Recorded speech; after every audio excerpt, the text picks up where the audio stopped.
아버지, 아버지가 맞으십니까? 떨리는 손으로 남루한 처녀의 얼굴을 감싸준 백발의 정승. 대체 무슨 사연이 있었기에 20해를 산속에 숨어 살아야 했던 걸까요? 이야기가 계속될 수 있도록 구독과 좋아요로 응원의 마음을 보태주세요. 자, 그럼 오늘도 감동적인 옛날 이야기 지금 바로 시작합니다. 옛날 옛적 전라도 남원 땅에 작은 초가집 하나가 있었습니다. 집이라 부르기도 민망한 곳이었습니다. 지붕은 군데군데 썩어 비가 오면 빗물이 줄줄 새었고 흙벽은 갈라진 틈으로 바람이 드나들었습니다. 마당이라 해봐야 잡초만 무성하고 우물 하나만이 덩그러니 서 있었지요. 그 집에 16살 처녀 하나가 살고 있었습니다. 이름은 소월이라 했습니다. 누더기를 걸쳤지만 눈썹은 먹으로 그린 듯 진하고 눈동자는 가을 하늘처럼 맑았습니다.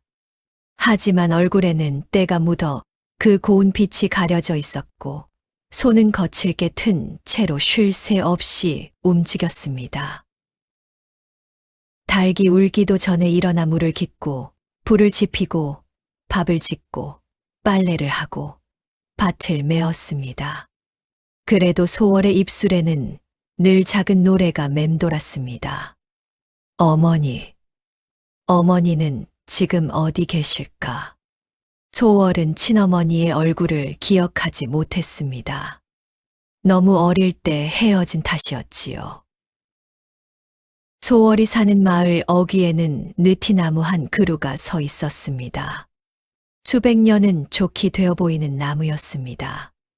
마을 사람들은 그 나무 아래 모여 쉬기도 하고 이야기를 나누기도 했지요.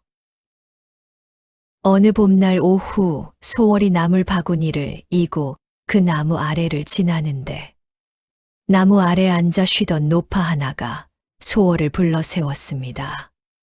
아가, 잠깐 이리 오너라. 소월은 걸음을 멈추고 고개를 숙였습니다. 예, 할머니.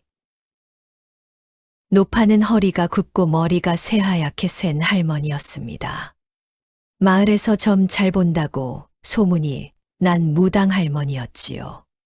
사람들은 그 할머니를 산할매라고 불렀습니다. 산할매는 소월의 얼굴을 한참 들여다보았습니다. 이상하게도 눈을 떼지 못하는 눈치였습니다. 얘야, 너 아비가 누구냐? 소월은 잠시 망설였습니다. 저는 아비가 없습니다. 어릴 때 헤어졌다고 들었습니다. 산할매는 긴 침묵 끝에 중얼거렸습니다. 사람의 뿌리는 숨긴다고 사라지는 것이 아니니라. 아무리 흙 속에 묻혀도 때가 되면 반드시 싹을 틔우는 법이야. 소월은 그 말이 무슨 뜻인지 알 수 없었습니다. 예, 명심하겠습니다. 소월은 고개를 꾸벅 숙이고 다시 걸음을 옮겼습니다. 산할매의 말은 그저 늙은 할머니의 중얼거림으로만 들렸지요. 하지만 그 말은 훗날 소월의 삶을 통째로 바꿔놓을 예언이었습니다. 소월이 이 초가집에서 살게 된 것은 5살 무렵부터였습니다. 그 전에 소월이 어디서 왔는지, 누구의 자식인지는 동네 사람들도 잘 몰랐습니다. 그저 마을 어귀에 갑자기 나타난 아이라고들 했지요. 소월을 거둔 것은 최 씨라는 여인이었습니다.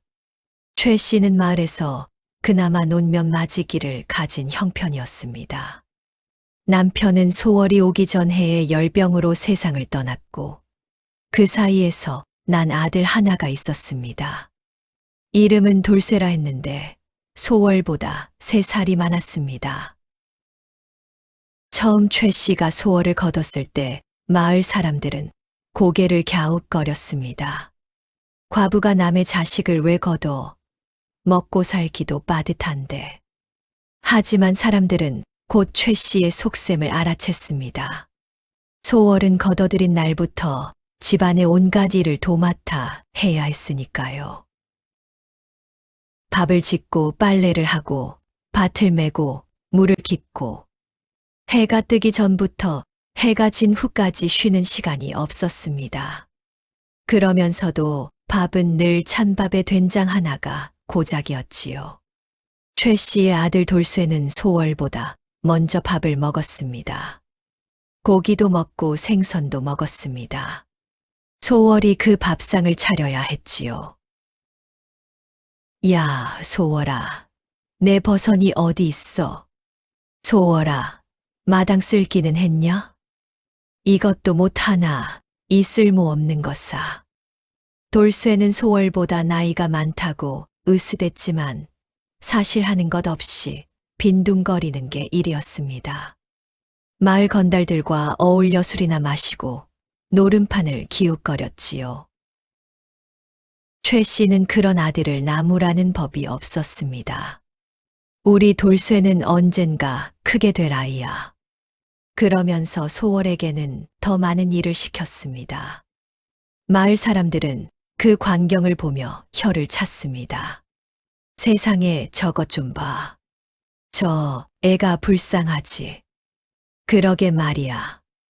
저 처녀는 보통 처녀가 아닌데 어쩌다 저런 집에 들어갔는지. 소월은 그런 말들을 들으면서도 내색하지 않았습니다. 그저 묵묵히 일을 했지요. 딱 한 가지 소월에게는 비밀이 있었습니다. 5살 때 이 집에 처음 왔을 때 소월의 옷 안에는 작은 비단 주머니 하나가 꿰매어져 있었습니다. 그 안에는 반으로 쪼갠 옥패 하나가 들어 있었지요. 한쪽은 소월이 가지고 있었고 다른 한쪽은 누가 가지고 있는지 알 수 없었습니다. 소월은 그 옥패를 아무에게도 보여준 적이 없었습니다. 그냥 그것만이 자신의 뿔이라고 느꼈으니까요. 그해 가을이었습니다.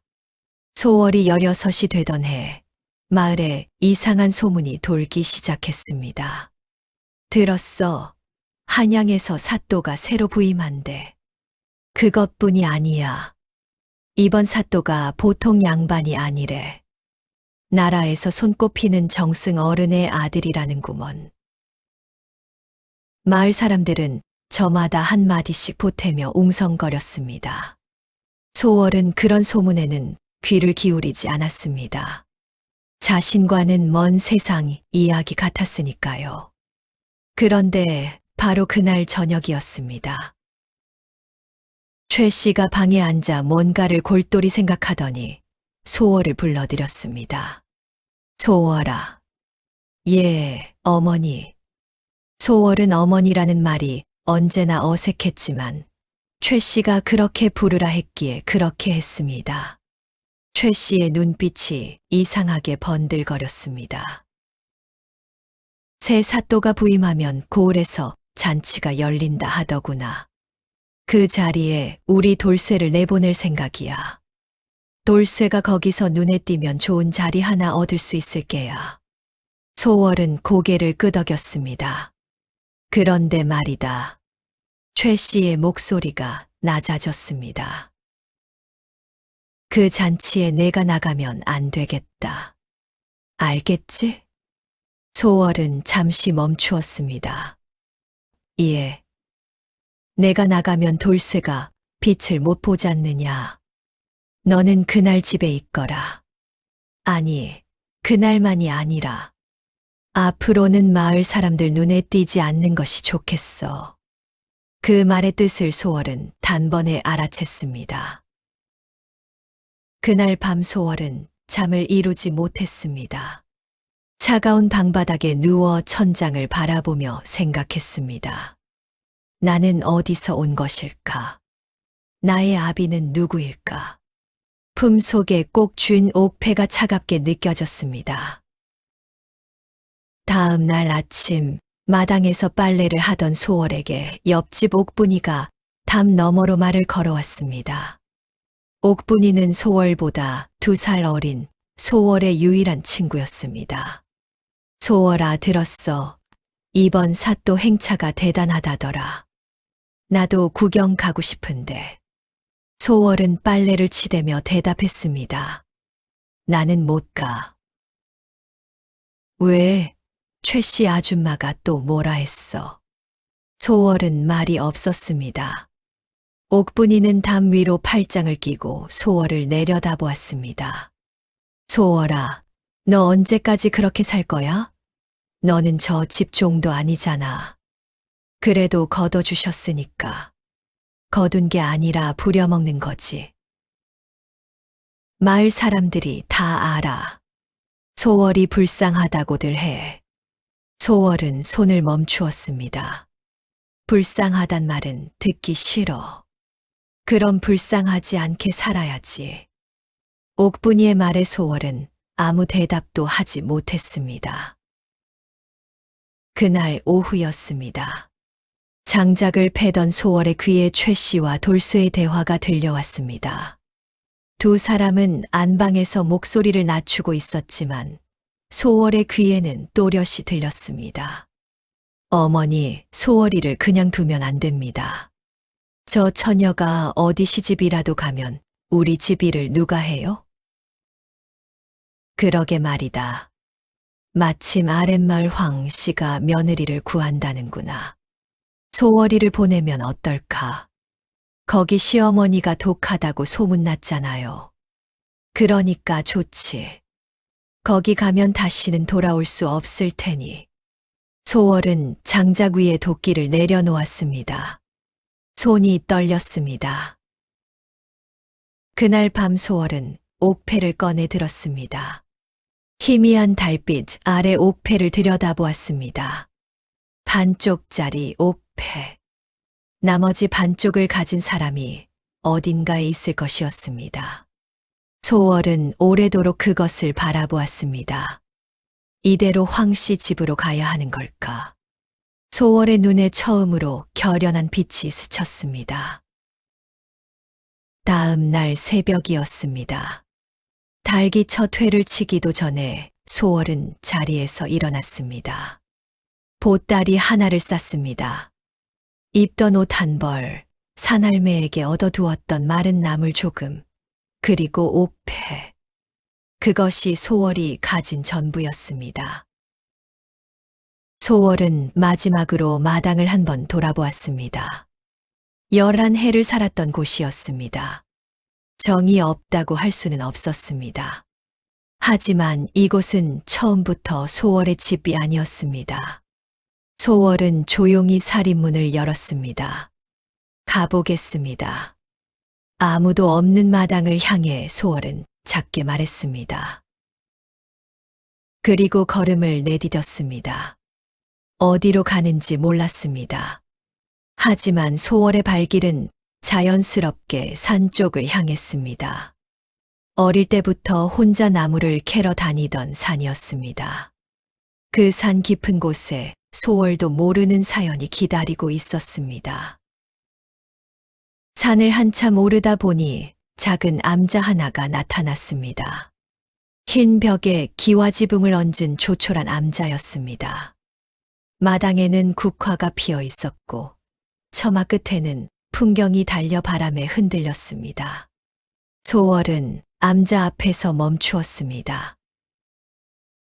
안에서 기척이 들렸습니다.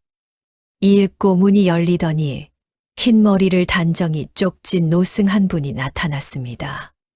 법호는 해관이라 했는데 이 산에서만 수십 년을 살아온 분이었습니다. 해관 스님은 소월을 보더니 아무 말 없이 안으로 들어가 밥 한 그릇을 가져왔습니다. 먹어라.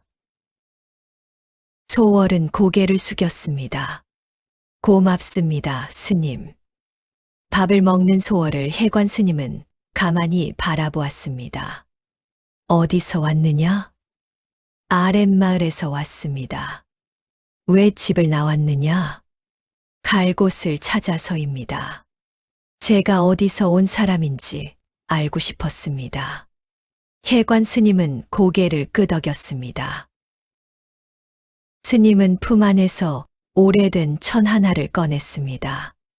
조심스럽게 펼치니 그 안에는 작은 그림 하나가 있었습니다. 아주 오래전에 그린 듯한 남자 어른과 어린 계집아이가 함께 서 있는 그림이었습니다. 이 아이를 혹시 보았느냐? 소월은 그림을 들여다보았습니다. 그림 속 아이의 눈매가 어딘가 낯익었습니다. 모르겠습니다. 그런데 이 그림은 오래전에 어떤 양반이 이 암자를 찾아와 부탁했다. 이 아이를 찾거든 전해달라고. 스님은 소월을 똑바로 바라보았습니다. 그 양반이 아이에게 남긴 말이 있다. 사람의 뿌리는 숨긴다고 사라지는 것이 아니니라. 때가 되면 반드시 싹을 틔우는 법이니 두려워하지 말고 기다려라. 소월은 숨이 멎는 것 같았습니다. 아까 산할매가 했던 말과 똑같은 말이었습니다. 소월은 그날부터 암자에 머물렀습니다. 쾌관 스님은 소월을 쫓아내지 않았습니다. 밥을 짓고 마당을 쓸고 나무를 캐오는 소월의 손길이 야무진 것을 보고 그냥 두었지요. 소월이 암자에서 지내는 동안 쾌관 스님은 조금씩 이야기를 들려주었습니다. 한양에 유참판이라는 분이 계셨다. 학식이 깊고 청렴하여 임금의 신임을 받으셨지. 그런데 그 어른에게 딸이 하나 있었는데 부인이 세상을 뜨고 새로 들인 계모가 그 아이를 몹시 구박하였다. 결국 아이는 사라지고 말았지. 소월은 조용히 듣고 있었습니다. 그 참판 어른은 그 후로 딸을 찾아 전국을 헤맸다지. 하지만 끝내 찾지 못하고 지금은요? 쾌관 스님은 대답하지 않았습니다. 소월은 그 이야기가 마음에 걸렸습니다. 어딘가 자신의 이야기와 닮은 것 같았으니까요. 그러던 어느 날이었습니다. 암자 아래 마을에서 소란스러운 소리가 들려왔습니다. 소월이 내려다보니 말을 탄 행렬이 마을을 지나고 있었습니다. 새로 부임하는 사또의 행차였습니다. 소월은 멀찍이 서 그 행차를 바라보았습니다. 행렬의 맨 앞에 선 사또는 아직 젊은 나이였습니다. 얼굴이 반듯하고 눈빛이 총명해 보였습니다. 이름은 한준이라 했는데 한정승의 아들이라는 소문이 자자했습니다. 그런데 소월이 시선을 거두려는 순간이었습니다. 한준이 고개를 들어 산 쪽을 바라보았습니다. 그리고 소월과 눈이 마주쳤습니다. 잠깐의 일이었습니다. 행렬은 계속 나아갔고 소월은 얼른 뒤로 물러났습니다. 하지만 한준은 말 위에서 한동안 산 위쪽을 바라보았습니다. 며칠 후였습니다. 암자의 낯선 손님이 찾아왔습니다. 한준의 수행원이었습니다. 사또 나리께서 이 암자의 시주를 올리러 오신다 하셨습니다. 쾌관 스님은 조용히 고개를 끄덕였습니다. 소월은 서둘러 안으로 들어가려 했습니다. 하지만 때는 이미 늦었습니다. 한준이 암자 마당으로 들어서며 소월과 마주쳤으니까요. 한준은 걸음을 멈추었습니다. 그대는 이 암자의 식구인가? 소월은 고개를 숙였습니다. 잠시 머물고 있을 뿐입니다. 고향이 어디인가? 잘 모릅니다. 한준은 잠시 소월을 바라보다가 말했습니다. 이름은? 소월이라 합니다. 그날 한준은 오래 암자에 머물렀습니다. 쾌관 스님과 차를 마시고 이야기를 나누었습니다. 돌아가기 전 한준은 소월을 다시 찾았습니다. 소월이라 했지. 이 산에서 혼자 지내기 외롭지 않은가? 외로움에 익숙합니다. 한준은 그 말에 뭔가를 느낀 듯 잠시 멈추었다가 말했습니다. 언젠가 다시 오겠다. 그 후로 한주는 종종 암자를 찾았습니다. 시주를 올리기도 하고 스님과 바둑을 두기도 했습니다. 그리고 늘 소월과 짧은 말을 나누었지요. 오늘 나무를 캤군. 예. 어느 산에서 캤나? 저 너머 골짜기에서입니다. 혼자 갔는가? 늘 혼자 갑니다. 한주는 그런 소월이 신기했습니다. 두려움이 없었습니다.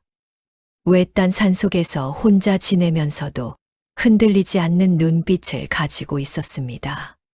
두렵지 않은가? 이 깊은 산속에서. 소월은 잠시 생각하다 대답했습니다. 두려운 것은 산이 아닙니다. 제가 어디서 온 사람인지 모른 채로 살아가는 것이 두렵습니다.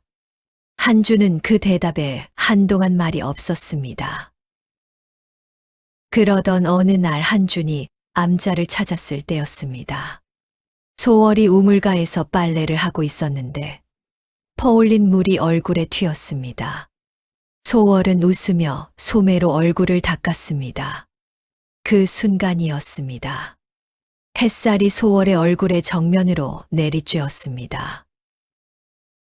때를 씻기니 눈처럼 하얀 살결이 드러났습니다. 눈썹은 먹으로 그린 듯 진하고 눈동자는 가을 하늘처럼 맑았습니다. 한주는 그 자리에 굳어버렸습니다. 수행원이 귓속말로 속삭였습니다. 나리, 저 처녀 보통 처녀가 아닌 것 같습니다. 한주는 아무 말도 하지 못했습니다. 그로부터 며칠 후 한주는 소월에게 물었습니다. 그대 품 안에 늘 무언가를 지니고 다니는 것 같던데 혹시 여쭤봐도 되겠는가? 소월은 잠시 망설이다가 옥패를 꺼내 보였습니다. 한주는 그것을 보는 순간 눈을 크게 떴습니다. 이것은 한주는 자신의 품 안을 더듬었습니다. 그리고 꺼낸 것은 아버지 한정승이 늘 지니고 다니라 하셨던 물건이었습니다. 반쪽짜리 옥패였습니다. 두 조각을 맞추어 보았습니다. 딱 맞았습니다. 한준의 얼굴이 하얗게 변했습니다. 이것이 어디서 난 것인지 아는가? 소월은 고개를 저었습니다. 5살 때부터 품에 있었습니다. 누가 넣어두었는지 모릅니다. 한주는 손이 떨렸습니다. 내 아버님이, 한정승 어른이 이 옥패의 나머지 반을 찾고 계시다. 소월은 숨을 멈추었습니다. 왜요? 이 옥패의 나머지 반을 가진 이가. 한주는 소월을 바라보았습니다. 아버님의 잃어버린 딸이기 때문이요. 그날 밤 암자에는 긴 침묵이 흘렀습니다. 태관 스님은 소월과 한준을 마주 앉혀놓고 조용히 말했습니다. 이제 때가 된 것 같구나. 스님은 오래된 상자 하나를 가져왔습니다. 그 안에는 낡은 편지 하나가 들어 있었습니다. 오래전 한정승 어른이 아직 참판이셨을 때 이 암자에 들러 맡겨두신 것이다. 한준이 편지를 펼쳤습니다. 떨리는 목소리로 읽었습니다. 내 딸 소월에게. 내가 이 편지를 읽을 때 너는 이미 많이 자랐겠지. 아비는 내가 보고 싶다. 하루도 잊은 날이 없다. 너를 지키지 못한 것이 아비의 가장 큰 죄인이라. 옥패의 나머지 반은 아비가 가지고 있다. 그것을 맞추는 날 아비가 너를 찾아갈 것이다. 기다려다오. 소월은 편지를 다 듣기도 전에 눈물이 흘렀습니다. 한주는 소월을 바라보며 말했습니다. 그대가 내 아버님의 따님이시군요. 소월은 말을 잇지 못했습니다. 그것은 기쁨이었습니다. 하지만 아직 진짜 시련은 시작되지 않았습니다. 소식은 빠르게 퍼졌습니다. 한준이 암자에서 이상한 처녀를 만났다는 것. 그 처녀가 한정승의 잃어버린 딸일지 모른다는 것. 이 소문이 남원 고을에 퍼지는 데는 사흘이 걸리지 않았습니다. 그리고 그 소문은 최 씨의 귀에도 들어갔습니다. 최 씨는 처음에는 코웃음을 쳤습니다. 소월이가 정승의 딸, 말도 안 되는 소리. 하지만 밤이 되자 최 씨는 잠을 이루지 못했습니다. 뒤척이다 일어나 앉아 생각하고 또 생각했습니다. 만약 그것이 사실이라면, 만약 소월이 정말 정승의 딸이라면, 그동안 자신이 소월에게 한 짓들이 떠올랐습니다. 밥을 굶기고 구박하고 황 씨 집에 팔아넘기려 했던 일들. 최 씨의 등에 식은땀이 흘렀습니다. 안 돼. 저것이 정승집 딸로 밝혀지면 우리 집은 끝장이야. 최 씨는 돌쇠를 불렀습니다. 돌쇠야. 왜요, 어머니? 소월이를 없애야 한다. 돌쇠는 눈을 깜빡였습니다. 없앤다고요? 그 처녀가 정승집 딸로 밝혀지기 전에 처리해야 해. 소문을 퍼뜨려라. 소월이가 원래 도둑 집안 출신이라고. 그 옥패도 훔친 것이라고. 돌쇠는 머뭇거렸습니다. 그게 나중에 들통나면요? 들통날 것 같으면 소월이를 먼 곳으로 팔아버리면 그만이야. 경상도든 함경도든 다시는 돌아올 수 없는 곳으로.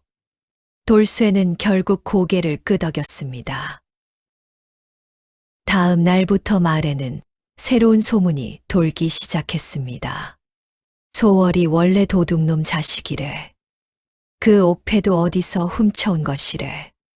삿도 나리를 속인 거야. 정승집 딸이라고 거짓말을 꾸민 거래. 소문은 빠르게 퍼졌습니다. 마을 사람들은 반은 믿고 반은 의심하며 수군거렸습니다. 그 소문은 한준의 귀에도 들어갔습니다. 한준은 처음에는 단호했습니다. 터무니없는 소문이요. 옥패가 증거 아니요. 하지만 수행원 중 한 명이 조심스럽게 말했습니다. 나리, 한 번 더 확인하시는 것이 어떻겠습니까? 만약 저 처녀가 사기꾼이라면 나리의 체면이. 한준의 얼굴이 굳었습니다. 그때 또 다른 수행원이 들어왔습니다. 그의 손에는 편지 한 통이 들려 있었습니다. 나리, 한양에서 서찰이 왔습니다. 한준이 편지를 뜯었습니다. 읽는 내내 얼굴빛이 변했습니다. 편지는 한정승에게서 온 것이었습니다. 아들아, 내가 잃어버린 딸의 소식을 들었다. 하지만 섣불리 움직이지 마라. 나에게는 오래전부터 적이 있다. 그 적이 소식을 듣고 반드시 방해할 것이다. 조심하여라. 한준은 편지를 손에 쥔 채 오래 생각했습니다. 그리고 그날 밤 예상치 못한 일이 벌어졌습니다. 암자에 불이 났습니다. 다행히 큰 불은 아니었습니다. 부엌 쪽에서 시작된 불이었는데 소월이 일찍 알아채 물을 부어 껐습니다. 하지만 해관 스님의 방문은 반쯤 탔습니다. 소월은 떨리는 손으로 탄 문을 바라보았습니다. 그것이 실수가 아니라는 것을 알 수 있었습니다. 다음 날 아침 소월이 물을 기르러 우물에 갔을 때였습니다. 낯선 남자 둘이 나타났습니다. 내가 소월이냐? 소월은 뒤로 물러섰습니다. 누구십니까? 남자들은 말 없이 소월에게 다가왔습니다. 최 씨 아주머니가 보냈다. 같이 가자. 소월은 도망치려 했습니다. 하지만 산길에서 두 남자를 당해낼 수 없었습니다. 소월은 붙잡히고 말았습니다. 남자들은 소월을 산 아래 낡은 창고에 가두었습니다. 창고 안은 캄캄했습니다. 소월은 문을 두드렸지만 아무 소리도 들리지 않았습니다. 품속을 더듬었습니다. 옥패가 없었습니다. 붙잡히는 과정에서 빼앗긴 것이었습니다. 소월은 주저앉았습니다. 그날 저녁 최 씨가 창고 문을 열었습니다. 소월아. 소월은 최 씨를 바라보았습니다. 최 씨의 눈에는 두려움과 탐욕이 뒤섞여 있었습니다. 너 한양으로 가야겠다. 거기 포목 장수가 일꾼을 구한다더구나. 내일 새벽에 떠나거라. 그 옥패를 돌려주십시오. 무슨 옥패? 나는 모른다. 제 것입니다. 내 것이라는 증거가 어디 있느냐?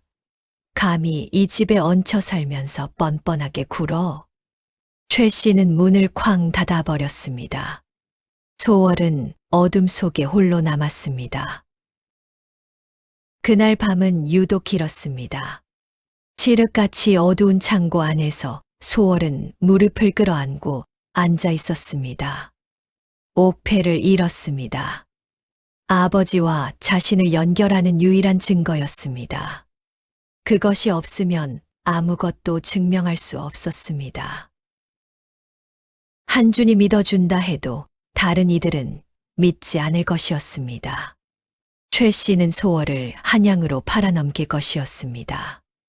한양 어딘가의 포목 창고에서 일꾼으로 살다가 아무도 모르는 채로 생을 마칠 것이었습니다. 아버지를 만나지 못한 채로. 소월의 눈에서 눈물이 흘렀습니다.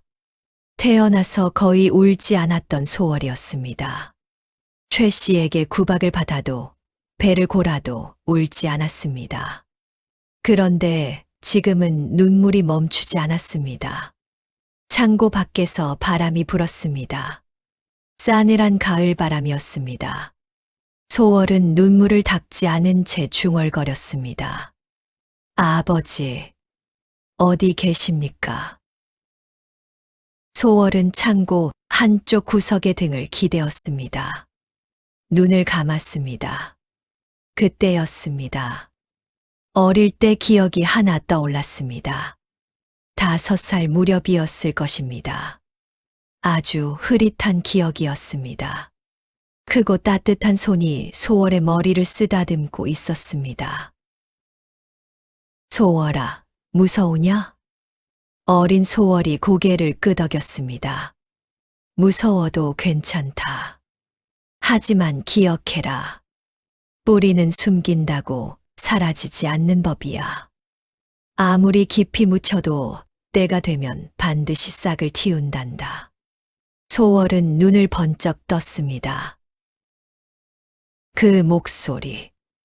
혜관 스님이 들려준 편지 속 문장과 같았습니다.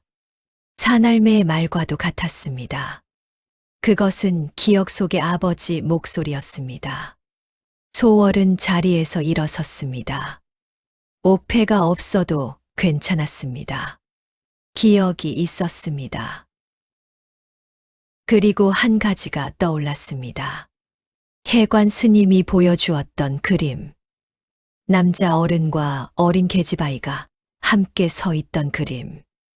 스님은 그것을 오래된 상자에 넣어두었습니다. 불이 났던 날 소월은 상자를 안전한 곳으로 옮겨두었습니다. 돌로 지어진 우물 아래 작은 틈 속에 그 그림이 있었습니다. 옥패만이 증거가 아니었습니다. 소월은 창고 문을 살폈습니다. 낡은 문이었습니다. 문 아래에 오래된 나무가 썩어 작은 틈이 있었습니다. 소월은 신발을 벗어 그 틈에 끼워 넣고 지렛대처럼 들어 올렸습니다. 뻑 소리와 함께 문이 열렸습니다. 소월은 달빛 아래 뛰었습니다. 새벽빛이 산 너머로 번지기 시작할 무렵 소월은 암자에 도착했습니다. 혜관 스님은 이미 일어나 마당에서 기다리고 있었습니다. 마치 소월이 올 것을 알고 있었던 것처럼. 왔구나. 스님, 그 그림이 아직 있습니까? 있다. 스님은 우물 옆으로 가서 돌틈에서 낡은 천을 꺼냈습니다. 소월은 그것을 받아 품에 안았습니다. 이제 어찌할 작정이냐? 사또 나리를 찾아가겠습니다. 옥패는 없어도 이 그림이 있습니다. 그리고 제 기억이 있습니다. 스님은 고개를 끄덕였습니다. 그래. 모든 것을 걸어라.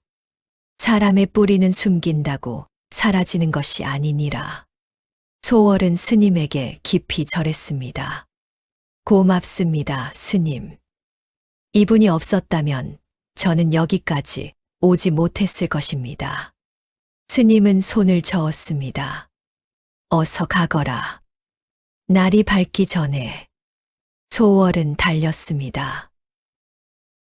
소월이 관아 앞에 도착했을 때 하늘은 붉게 물들기 시작하고 있었습니다. 문지기가 창을 가로막았습니다. 걔 누구냐? 이 이른 새벽에 사또 나리를 뵙고자 합니다. 어딜 사또 나리께서 이 시간에 누구를 만나신다고? 급한 일입니다. 제 이름은 소월이라 합니다. 사또 나리가 아시는 이름입니다. 문지기는 코웃음을 쳤습니다. 어림없다.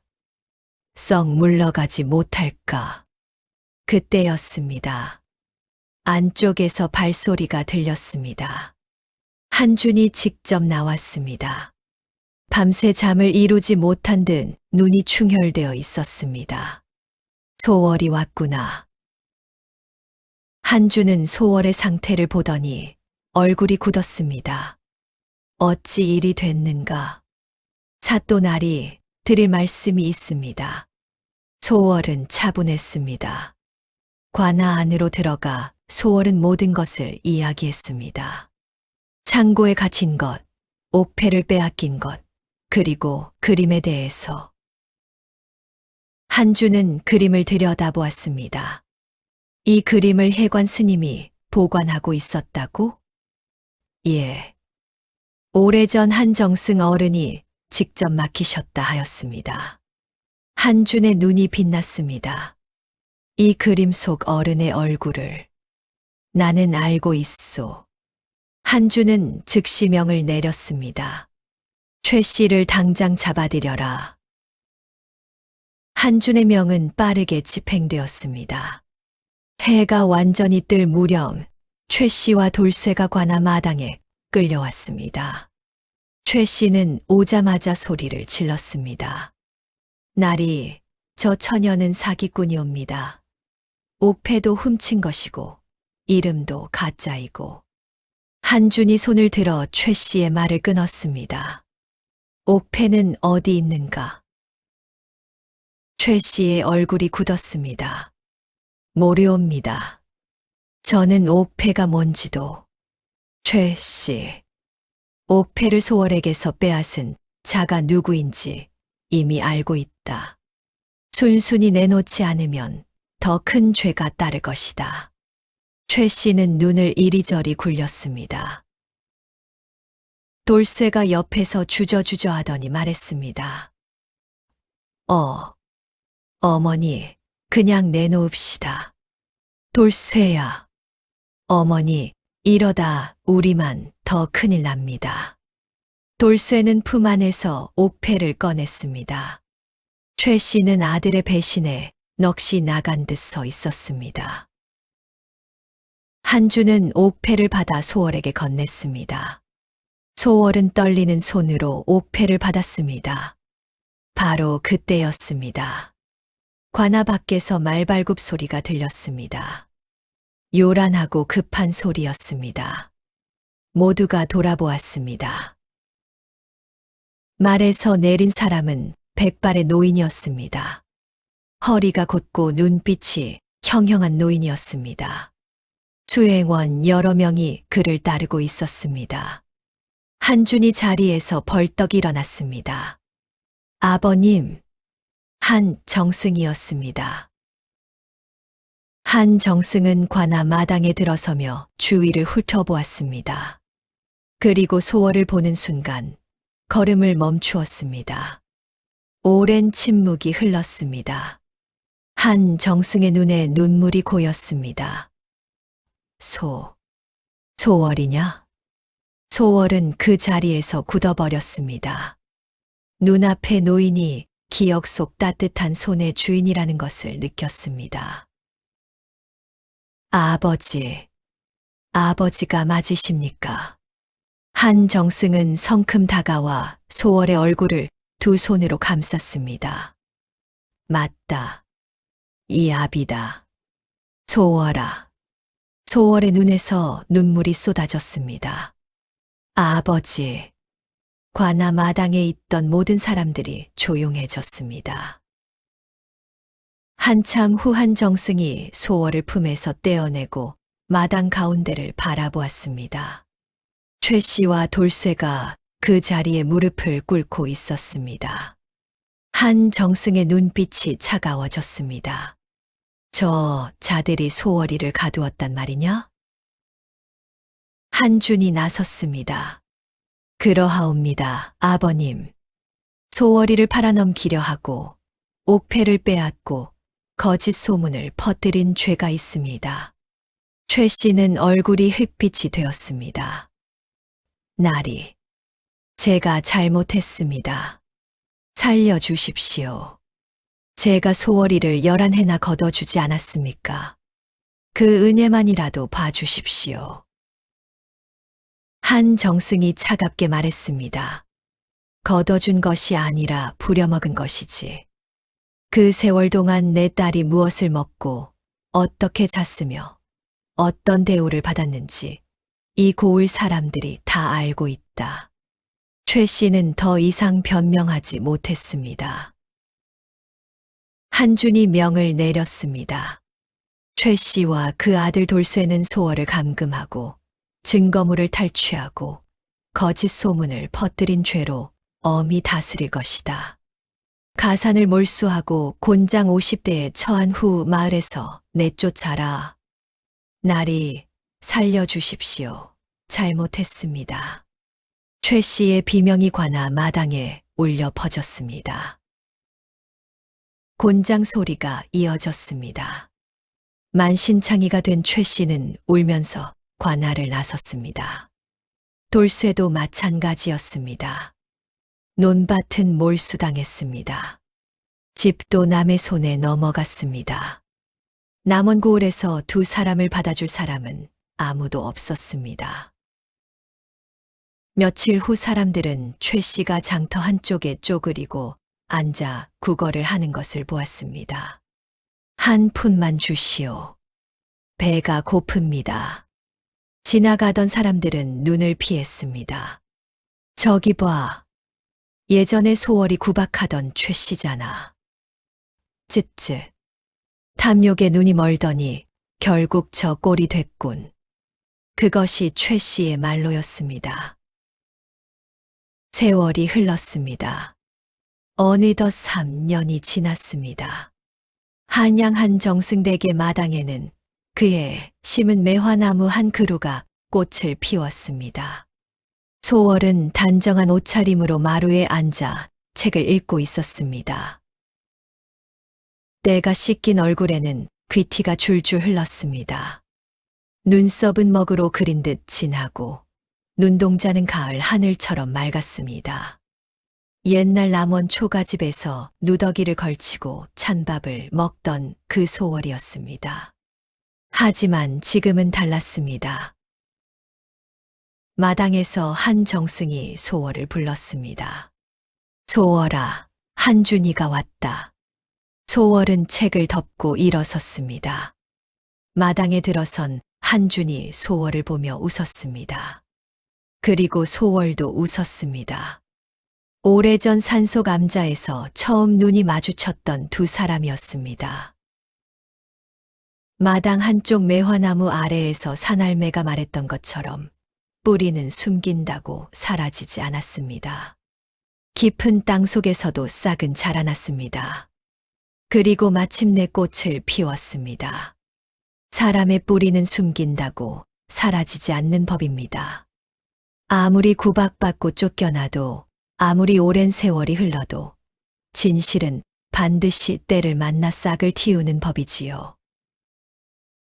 소월의 이야기가 우리에게 전하는 것은 바로 그것입니다. 탐욕은 결국 자신을 삼키고 진심은 결국 하늘에 닿는다는 것을요. 다음 영상을 빠르게 만나보시려면 좋아요와 구독을 눌러주세요. 지금 화면에 나오는 미담요 훈장의 더 재미있는 영상들도 함께 해주세요. 그럼 모두 행복한 하루 보내세요. 감사합니다.